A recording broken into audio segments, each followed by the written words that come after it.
O vídeo de Tolf de hoje começa numa mata fechada, onde corvos se alimentavam de um pássaro morto. Um deles percebia algo e nos era mostrado, uma pessoa próxima deles do nada. Obviamente os pássaros saíam voando assustados, e esperando o homem à frente, estava o Dr. Gilmour que dizia: "Já faz um tempo, Sr. Kiryu." Kiryu respondia: "Se não é o próprio cientista louco, o Dr. Gilmour." Nessa hora nos era mostrado os corvos assustados. Em seguida a cena cortava para a cidade de Kobe. No cais, Kibo questionava: "Mas por que aquele homem quer lutar comigo? E qual a relação dele com meu pai?" E o Shiki respondia: "Ô Kibo, esquece isso. Você precisa tirar esse cara da sua cabeça. Agora que você se vingou do Shibuya, a final do TDK te aguarda. É isso que você tem que pensar, entendeu?" Caso Fujita questionava: "É verdade. Afinal você entrou no TDK para lutar contra o Garcia, não foi? Então tudo que você precisa fazer agora é se concentrar nessa luta. Não fica viajando muito não." Kibo sorria e dizia: "Sim, vocês estão certos." Bom, esqueça aquele homem misterioso então, pessoal. Só vou pensar em esmagar o Garcia e me tornar o campeão do TDK. Caso Fujita pontuava: "A propósito, o anjo me pediu para te dar o apoio dele. E este é um presente de desculpas." Kibo comentava abrindo uma carta. "Olha só, aquele cara pode não ser tão ruim assim então, hein?" Só que ao abrir a mensagem, galera, lá estava escrito: "Para Kibo, se você vencer o TDK e ganhar os 20 bilhões de ienes, você poderia me emprestar 1 bilhão de anjo." A cena cortava para Garcia, fazendo agachamentos, e ao lado um cientista dizia: "Muito bem, Garcia, já é o suficiente. Não faça muitas." Garcia ignorava, continuava agachando no movimento completo, e o cientista dizia: Garcia, por que você não está seguindo a rotina correta de treinos? Muitas repetições não é o ideal para o que estamos buscando aqui." Garcia largava o peso no chão e respondia: "O monstro além dos monstros. Se você puder me ajudar a encontrá-lo, voltarei a ser uma máquina obediente. Até lá, fique calado." O cientista se surpreendia, olhava a planilha e dizia: Eu não entendo, o que você..." Interrompendo o cientista, Garcia pegava um halter pesado e o lançava com ele na mão jogando um jab. Porém, antes de acertar, Garcia parava seu movimento. O cientista obviamente ficava em choque ao ver aquele halter enorme parado na sua frente. Já Garcia sorria, começava a fazer remada unilateral e dizia: "Ótimo, então continuarei fazendo o que eu quero." A cena cortava para o encontro do Dr. Gilmour e Kiryu. Lá esse último questionava: "Não ouvi direito. Pode repetir?" Gilmour respondia: "Eu disse que gostaria que você se livrasse do Garcia. Se ele está fora de controle e não pode ser domado, então tudo o que resta fazer é se livrar dele, certo?" Kiryu respondia: "Você é fácil de entender, doutor. Se um pássaro não canta, mate-o, correto?" Kiryu levava a mão até seu cabelo, o passava e o cabelo contido, graças à espécie de gel, ficava espetado. Em seguida, Kiryu pegava um óculos e continuava: "Mas matar Garcia significa matar meu próprio filho." Ao colocar o óculos, nos era mostrado que aquele homem, galera, era Otton, ou alguém idêntico. O Dr. Gilmour sorria e dizia: "Devo entender que até você, o impiedoso Kiryu, hesitaria em matar seu próprio filho? Não precisa se preocupar com nada, Sr. Kiryu. O processo de clonagem do Garcia já está a todo vapor. Mesmo que você mate Garcia, podemos criar quantas cópias forem necessárias." Kiryu se aproximava até a árvore próxima, a tocava e questionava: "Por que me pedir esse favor? Se você quisesse se livrar dele, há várias maneiras de fazer isso, como chamar um sniper." O Dr. Gilmour sorria e dizia: Sim, de fato, se fosse só matá-lo, poderíamos fazer isso facilmente, ainda por cima, bem na cabeça, e resolveríamos. Mas também queremos testar suas capacidades de combate ao máximo." Kiryu sugeria: "Então você pode fazer isso durante a final do TDK." Gilmour ia na contramão dizendo: "O nível de Kibo, infelizmente, é baixo demais para isso. Ele nunca seria capaz de explorar todo o potencial de Garcia. Além disso, mesmo que ele vencesse o TDK, os militares ainda não reconheceriam o valor de Garcia como a arma humana suprema. Mas se ele lutasse contra o monstro além dos monstros que eles próprios temem, reconheceriam seus talentos." E aqui, galera, eu quero fazer um adendo. Vocês estão vendo o que está acontecendo? O Gilmour está dizendo que o monstro além dos monstros é algo que até os militares temem. Obviamente, o Garcia, como arma suprema, né, considerado a arma suprema, é alguém que pode causar um grande estrago no exército, mas não é reconhecido ainda, o que entra na contramão com o que ele disse lá de um sniper resolver o problema do Garcia, né? Teríamos que ver se na prática isso daria certo. Tem aquele assassinato da doutora Cris, onde um trovão aconteceu na hora e o sniper disparou. Naquele caso, o Garcia possivelmente seria pego, mas eu pergunto pra vocês, será que ele seria pego num cenário comum, onde não teria um relâmpago, um trovão acontecendo ao mesmo tempo do disparo? A gente teve outros personagens aqui na obra desviando de disparos, então eu não sei se isso daria muito certo não. Teria que depender de alguns fatores externos e um plano muito elaborado. Dito isso, vamos continuar. Nessa hora, Kiryu via uma energia residual na árvore e a golpeava. As folhas eram expelidas, mas a árvore não era destruída. E enquanto tudo caía, Kiryu questionava: "Você está pronto para deixar o prêmio de 20 bilhões de ienes escapar?" Dr. Gilmour respondia: "O orçamento militar anual dos Estados Unidos da América é de 265 bilhões de dólares." O orçamento anual. 20 bilhões de ienes não são nem de longe o suficiente para chamar a atenção do Pentágono. Senhor Kiryu, o senhor também não gostaria de ver Kiba vencer o TDK em vez de Garcia? Kiryu não respondia nada, já Gilmour percebia que as folhas não paravam de cair.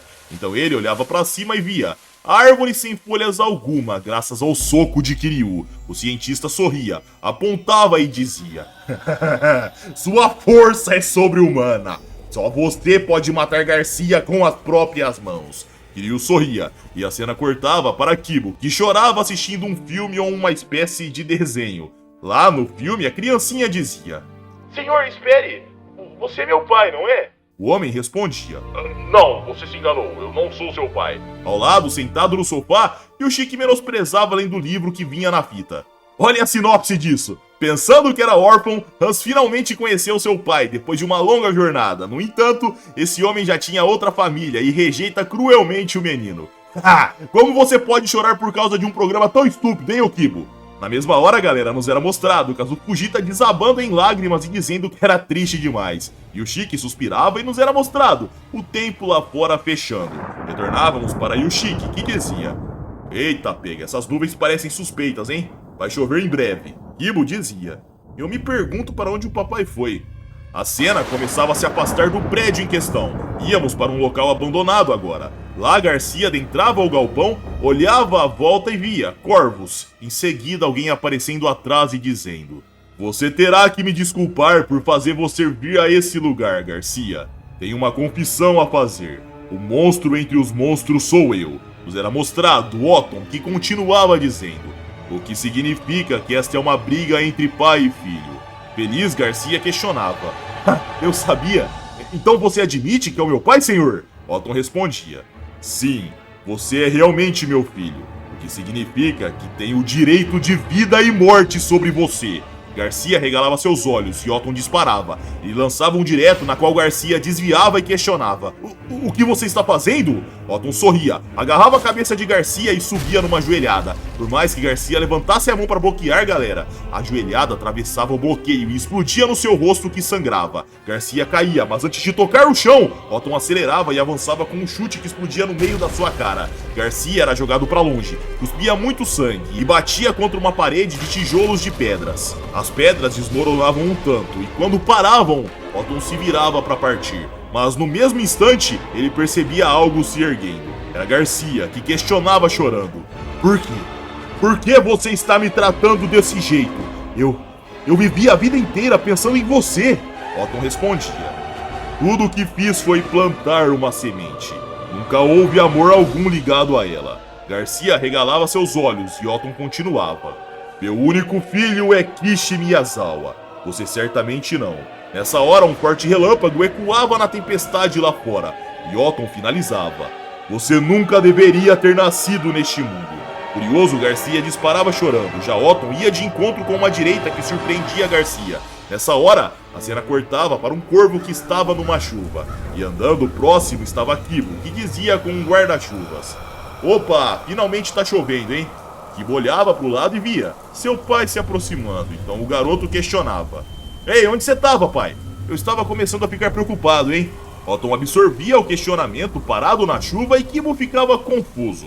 Em seguida ele sorria. A cena voltava para o armazém abandonado, onde a chuva forte caía e lá dentro estava Garcia, no chão, sangrando, chorando, sem dentes e inconsciente. Retornávamos para Kibo, que dizia: na verdade eu queria te perguntar uma coisinha. Vem cá, pai. Otton inclinava seu corpo para escutar, só que de repente um cruzado de esquerda de Kibo estava chegando no seu rosto e o rapaz questionava: quem diabos é você? O suposto Otton esquivava facilmente, já Kibo avançava com uma voadora e questionava: por que você está se passando pelo meu pai, maluco? O suposto Otton desviava e Kibo alertava: você pode enganar as outras pessoas, mas não a mim. Ah, já entendi. Você é o tal Kiryu, não é? O que você quer? Por que está atrás da gente? Nos era mostrado um corvo rondando o combate. Já o suposto Otton vestia uma luva e sorria. O corvo pousava num poste e começava a se desesperar. Prontamente, Kibo disparava dizendo: se você não quiser responder, pouco importa. Vamos tornar esse interrogatório um pouco mais físico, então. Numa velocidade absurda, galera, o suposto Otton encurtava e batia no peito de Kibo. Em seguida, ele firmava seus dedos e uma energia residual emanava. Começávamos a ir para os órgãos internos de Kibo, que pensava: onde estou? O que é isso? Eca, é um inseto? Mas o que ele está comendo? Mas isso infiltrou no meu corpo! Cara, esse inseto tá comendo meus órgãos! De repente, Kibo acordava na cama do seu hotel e dizia: o inseto! O inseto tá me comendo! Kazu Fujita, que estava junto de Yushiki, questionava: o que você tá falando? Yushiki adicionava: nós te encontramos inconsciente lá fora, o que aconteceu? Desesperado, Kibo respondia: o meu pai... ele era falso e ele... De repente, alguém abria a porta. Era o suposto Otton que entrava. Prontamente, Kibo dizia: droga, seu maldito! Kibo disparava pra perto, encarava curioso e Otton aguardava. Em seguida, seu filho pegava suas bochechas e questionava: bom, você é mesmo o verdadeiro? Kibo enfiava o dedo no nariz de seu pai e dizia: parece que sim, esse aqui é o verdadeiro. Otton dava um croque na cabeça de Kibo, que enchia seus olhos de lágrimas, mas mesmo assim abraçava seu pai aliviado. A cena cortava para momentos depois, onde a chuva continuava caindo e Yushiki questionava: o que? Você tá dizendo que o Kiryu, uma cópia idêntica ao seu pai? Kazu Fujita questionava: tem certeza que não era seu pai, não? Kibo gelava e dizia: Você quer dizer que aquele cara e meu pai são a mesma pessoa? E que meu pai tem dupla personalidade? Yushiki acenava com a cabeça e Kibo dizia: não pode ser isso. Nos era mostrado Otton olhando pela janela, observando o que tinha lá fora, e Yushiki dizia: mas seu pai mesmo disse, ele e Kiryu são como os dois lados da mesma moeda. Não disse? Nessa hora Otton se virava para eles e ia na direção dizendo: Kishi, você realmente conheceu o Kiryu? Esse hematoma no seu peito. Kibo olhava para baixo e Otton finalizava: esse é o selo da morte de Kiryu. Desesperado, Kibo questionava: o quê? O selo da morte do Kiryu? Peraí, eu vou morrer, pai? Receber essa marca significa que eu vou morrer? Eu tive um pesadelo horrível. Um inseto assustador estava comendo minhas entranhas. Otton respondia: não, você não vai morrer. Kibo respirava fundo e Otton continuava: por enquanto não. Kibo gelava novamente e Otton exclamava: significa que um dia ele vai te matar. Kibo arregalava seus olhos e Otton partia, mas antes Kibo dizia: pai, apenas me diga quem diabos é esse cara. Minha vida está em perigo. Você não acha que está na hora de revelar a identidade desse tal Kiryu? Otton parava e aguardava. Já Yushiki comentava: senhor, nós também gostaríamos de saber quem é esse homem. Qual é a sua relação com ele? O senhor e o Kiryu não são a mesma pessoa? Kazu Fujita e Yushiki se aproximavam de Kibo e Yushiki continuava dizendo: você foi contra a participação do Kibo no TDK desde o início. Se disfarçar de Kiryu não impediria o Kibo de chegar à final? Obviamente, uma dupla personalidade não é impossível, mas seria difícil de acreditar. Otton nessa hora sorria assustadoramente, galera, e dizia abrindo a porta: teoria interessante. Otton fechava a porta e a cena cortava para Garcia se perguntando: por que eu nasci? Qual foi o propósito? Eu nasci com o único objetivo de destruir o inimigo? Ninguém se importaria se eu me machucasse? E mesmo que eu morresse, ninguém ficaria triste. Ninguém choraria por mim. Nos era mostrado, galera, Garcia olhando uma espécie de aquário preenchido de maquinário segurando bolsões repleto de clones. E Garcia pensava: simplesmente porque eles podem criar cópias de mim. Nos era mostrado os clones de Garcia. Em seguida, o mesmo acordava daquele pesadelo e se levantava. Aliviado, Garcia pensava: estou vivo. Aquele homem me deixou viver. Nessa hora, nos era mostrado uma câmera filmando o projeto norte-americano Garcia. E assistindo tudo estava Gilmour, que também estava acompanhado de Kiryu, a suposta outra personalidade de Otton, que dizia: as habilidades de combate do Garcia são altíssimas. Ele é a melhor arma humana que você já criou. Gilmour se virava e questionava: foi por isso que você não quis se livrar dele, senhor Kiryu? Kiryu sorria e respondia: a razão pela qual você queria se livrar de Garcia não é porque ele tomou conhecimento de sua identidade. É porque ele possui uma falha fatal como arma humana. Gilmour se surpreendia e nos era mostrado Garcia olhando a câmera que o filmava. Em seguida ele saltava na direção da mesma e com sua direita ele cortava a transmissão, destruindo a câmera. Obviamente o sinal era encerrado e Gilmour dizia: pare de falar bobagens, Garcia não tem a menor falha. Kiryu pontuava: se os militares soubessem da existência dele, essa falha fatal faria seu projeto de arma humana definitiva parar de uma vez.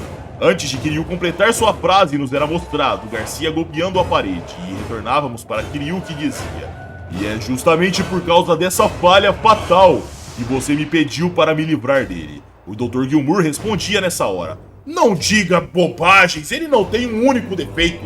Embora seja difícil domá-lo, tenho fé em suas habilidades. Graças a Garcia, consegui criar a máquina de combate perfeita. Kiryu questionava: é mesmo? Pois bem, deixe-me explicar com clareza então. O defeito de Garcia é... Prontamente, Gilmour pedia para ele esperar. Em seguida se ajoelhava e dizia: não diga isso, por favor, pelo menos me poupe disso. Desde o início, o Pentágono hesitou em relação a este projeto, sob o pretexto de questões éticas. Se essa notícia se espalhasse, este programa seria encerrado e todo o meu trabalho estaria arruinado. Para eles, sou apenas um peão. Eles me farão assumir total responsabilidade e me expulsarão. Na pior das hipóteses, até mesmo esta instalação pode não sobreviver. Garcia é apenas um protótipo, nada além disso. Ainda há muito que melhorar.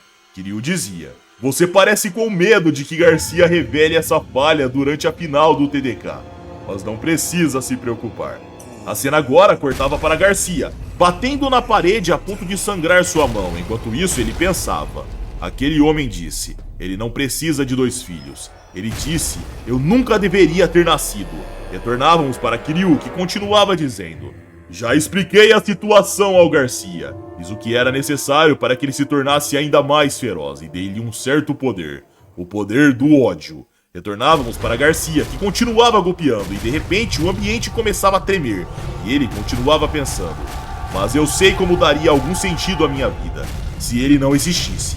As paredes ao lado e acima começavam a ter avariações, em seguida rachaduras. Retornávamos para Kiryu, que abria a porta e dizia antes de partir: quanto aos seus projetos, eles não me dizem respeito, doutor. Mas meu objetivo é destruir o estilo Nadachinkage. Kiryu batia a porta com tudo e Gilmour respirava fundo, extremamente aliviado com aquele homem saindo do mesmo recinto. Só que nessa hora, ele era chamado por um alto-falante. Dr. Gilmour, isso é terrível. É o Garcia, ele... Antes de ouvir a frase completa, Gilmour saía correndo pelos corredores. Ele abria a porta do quarto especial, chamava por Garcia e via o local com as paredes todas trincadas. Garcia estava sentado, de olhos fechados. Seus punhos sangravam, até que de repente ele abria os olhos. Gilmour gelava e pensava ao encarando: o diabo o possuiu? Nos era mostrado Garcia sorrindo. E dessa forma, pessoal, o vídeo chega ao fim. Mas antes eu quero pontuar uma coisa. Vocês viram a força desse Kiryu? O cara tirou o Garcia e o Kibo pra nada, os 2 finalistas do TDK. Então se lembram do que eu disse? O mundo de Toph é grande demais e o TDK é apenas preenchido pelos lutadores mais fortes do mundo que Iron Kiba conhece. Então esperem muitas coisas bacanas nessa obra ainda, pois muita coisa vai chegar e vai valer a pena. Então continuem acompanhando. Se vocês curtiram o vídeo, vocês já sabem, pessoal. Like para ajudar o canal, se inscrevam se não forem inscritos e caso queiram vídeos exclusivos, virem membros do nosso canal. Aqui postamos 3 vídeos semanalmente. Segunda-feira sai Jornada Oeste, quarta-feira sai King Omega e quinta-feira sai Solo Leveling Ragnarok. Também postamos Kingdom, mas Kingdom sai primeiro publicamente e depois fica privado só para os membros para não ter problemas de direitos autorais. Então, se for do seu interesse, primeiro link fixado aí na descrição. Minhas redes sociais vai estar aqui na tela, caso queiram me seguir. GTRZ lá no Instagram, eu tô postando minha jornada de atleta profissional de luta de braço e meu dia a dia. Então, se for do seu interesse, apareçam lá. Pessoal, é isso. Eu tô indo nessa, um abraço, fiquem com Deus e tamo junto.